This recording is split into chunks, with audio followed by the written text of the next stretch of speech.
You're looking at Unrendered on IKTV. I'm Tony Regisford chatting with the Honorable Daniel Cummings. Mr. Cummings, now, I mentioned Sir James on the, when I was winding up the first segment. What Sir James was telling me in a discussion that we had was that he operated in the House when there were many maneuvers. He was the sole opposition. There were many maneuvers to silence him, to not let him have his say. It didn't help because he lived in Beckway and he had to travel by boat. And in those days, there weren't 6 and 7 options. There was maybe one option for the day. And there was a particular instance where he had to get something like a water taxi to get over to the House just before they were ready to wind up the debate.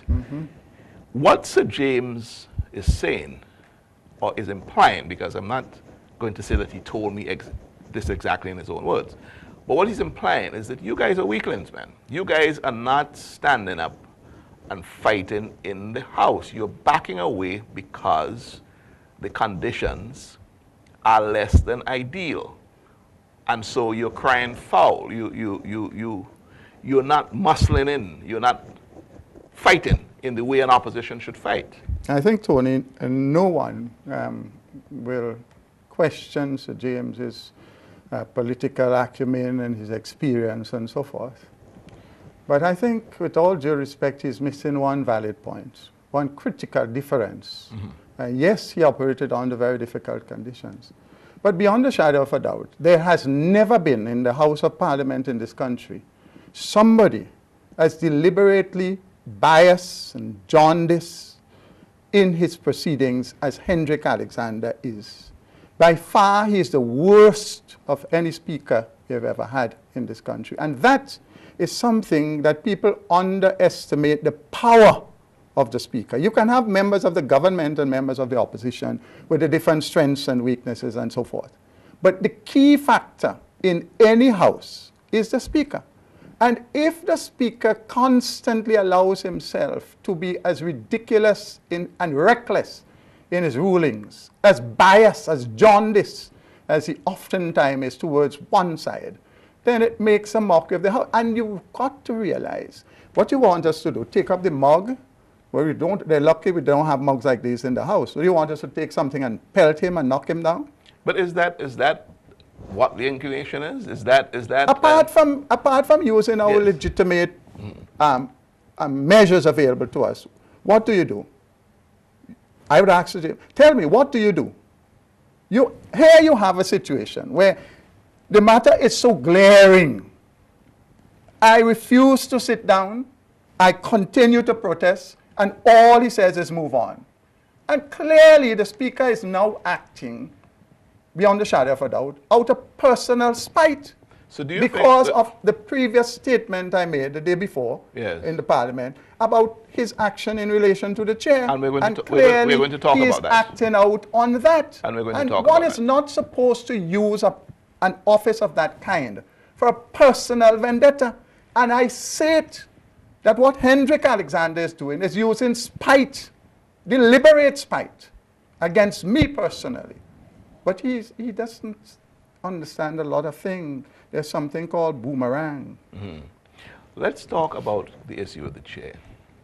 You've sustained an injury. And I'm sorry, but I hear you call it a special chair, like the ULP is doing. I'm wondering what is special about the chair. A different chair, then. Okay. A different chair than what exists yes. in the House. Because ironically, I see even your staff here are using the same kind of chair that I'm asking them to provide for me in the Parliament. When anybody who has to sit in a position for a lengthy period should get a chair of that kind that gives proper support to the lumbar area. That's all it is, you know. I have looked on our site. People tweet us, people email us, and they're constantly asking for inclusion of certain questions in different programs, and this is one of them. So there's a tweet that I got about Daniel Cummings. It says, when Daniel Cummings went to the House, he first of all mentioned, I don't know if this is in chronological order, but here are the issues. You have to have your meals at a certain time. because you have to eat at a particular time. So you couldn't necessarily sit through the debate for these long, sustained Yes. hours. Okay? Not that I have to, but I prefer to. Yes. And I think, and again, you see, look at how this government has been operating Parliament. And I'm glad that that point is raised.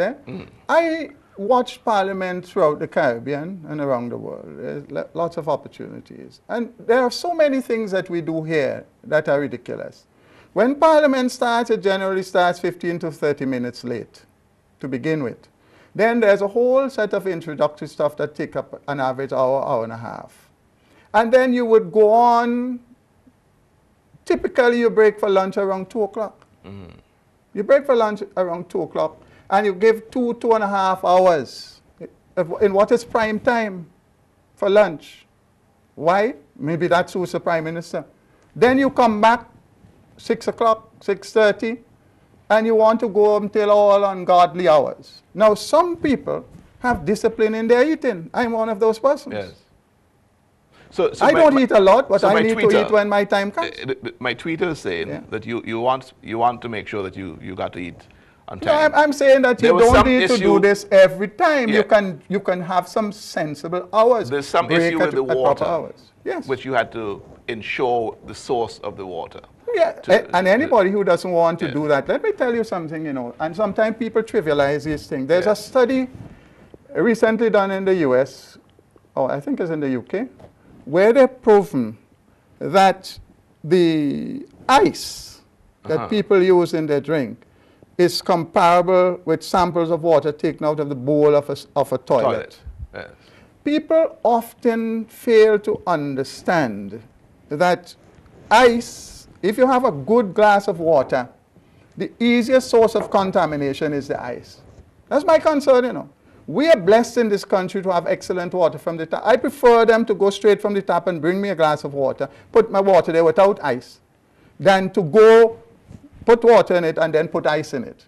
Because with the hands, you don't know, somebody may have just come from the washroom, not properly washed, handle the ice and put it in. And I say, I don't want that.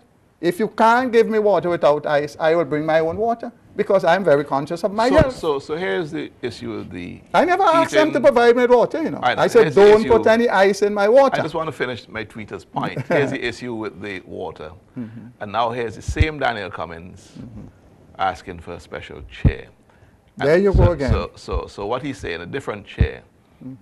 And what the tweeter is saying is that Daniel Cummings wants to change the entire operation of the House, the furniture, the hours of debate. I like how you chuckle when you say that, because that is where, that's where people take a serious issue and make a joke out of it, as indeed the ULP has been doing. I came to Parliament in 2005 as a senator. I sat through those 5 years without any problems on the chair. In my elected session, just after the election, incidents in the House by a directive, an ill-advised directive from the Speaker, caused the police officers and the Prime Minister's security officers to throw me down the stairs and damage my back very severely. In the healing process thus far, I've had to go back to Trinidad. I was hospitalized in Trinidad. I had to go back earlier this year for follow-up and a minor operation. As a consequence of this, it is becoming progressively difficult. In fact, this chair here is in itself very uncomfortable. Very difficult to remain seated for any extended period of time, especially if the seat is not properly designed. And on my doctor's advice in Trinidad, I came home, and first of all, I searched down there, and they had chairs that cost $6,000 plus TT dollars. I came here and I searched, and I found one at the place in the VG stretch.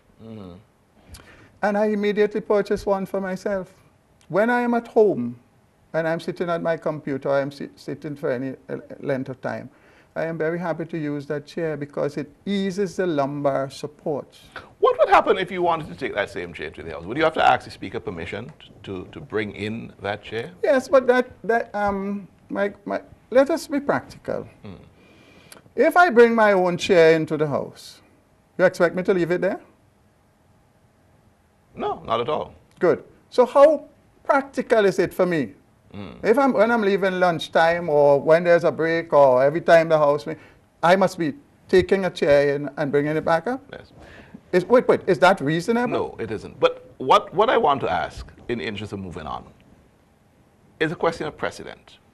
Now, if we start, because I think what you're requesting here may be unprecedented. I'm not sure. I'm not sure. Absolutely no, sir. If there is absolutely no. any, can you bring a reference, an example of? Let me, you see, Yes. sometimes I'm amazed how people pick on subjects depend on your political objective. And I pose the question, if Gerlin Miguel, Honorable Gerlin Miguel, I would not even go to the Prime Minister. If one of the persons on the government side wants a chair that has a lumbar support, and this word about special chair is a deliberate ploy on the part of the government. There's nothing special about the chair. They sell them to anybody who sits at a desk for a long time. It's recommended to use that. I know what you're saying. So Yes. why is it? And maybe by default, that should be the standard chair. But why is it not that just because for the person? Why is it if one of those persons But you're required- speculating here. would we Yeah. be having this discussion? I haven't got a clue. No. Because this is speculation. With respect, I ask you honestly, if ask me to speculate. if Gerlin Miguel required a chair of that kind, would we be having a discussion of this kind? And that again explains the biasness, the jaundiced But behavior of the Speaker. in all fairness, that has not happened. So, Yes, so but- you cannot, but- you are speculating. You are saying if. And I then am you saying are drawing based conclusion. based on the modus operandi of Hendrik Alexander. If any member on the government side wanted a chair of the kind I requested, Yes. do you think we'll be having this You know, discussion? that is an interesting thing to test, but it has to be tested if it comes up. My It- friend, it has you're to be making me tested laugh. You're making if me it laugh. comes up. You're But I making me laugh. asked you if Yeah. there's any precedent of something like that. Let me show you how this government is demonstrating its lack of care. In the Parliament of Trinidad and Tobago, the president has appointed an engineer Yes. who for 20 years operates from a wheelchair to the Senate. 20 years in a wheelchair. He's made a member of the Senate, the highest office in the land. A member, I believe the leader of the Senate in Jamaica, is actually a blind person. Yes, I saw that. You know, and the world over recognizes that disability is not inability. I am not in a wheelchair. Thank God. I can walk, I can sit. What I am trying to do is to preserve my status. Yes. And the chair is to prevent the deterioration of my back. But it is clearly the wish of Hendrik Alexander, and his letter speaks to that, Yes. and the ULP, that I be in a wheelchair. There was a cat. And so they are not prepared to provide a basic chair for my survival. But my health would not be compromised by people who are biased like that. Never. There was a cartoon in the newspaper last week, And people see fun in Which- it. They see this as very funny. which suggested that, well, there was a delivery to the house. Yeah. It was a chair, And flat you notice screen how they, TV, how they made the chair look as if it's... That is the point. Everybody is saying... a flat screen TV, and etc. I think the point that the cartoon Everybody is was making saying is that that it where is would Daniel a Cummings special stop? chair. Yeah, but I think- Everybody is saying it is a special... If you look at those chairs, you know, and I tell you something, the chairs in the House of Parliament, I don't know when they were designed or who designed them. They're very, very uncomfortable chairs. Even if you don't have a back problem, those are very uncomfortable chairs. Mr. Cummings, as much as I'm smiling, I'm taking your issue seriously. But we're at the end of this section, and we will move on. from the chair issue, because we only have 2 other sections coming up. So when we come back, let's get on to some other issues. This is Unrendered on IKTV, and I have the very firebrandish person and a real battle axe for the NDP, Daniel Cummings, as my guest.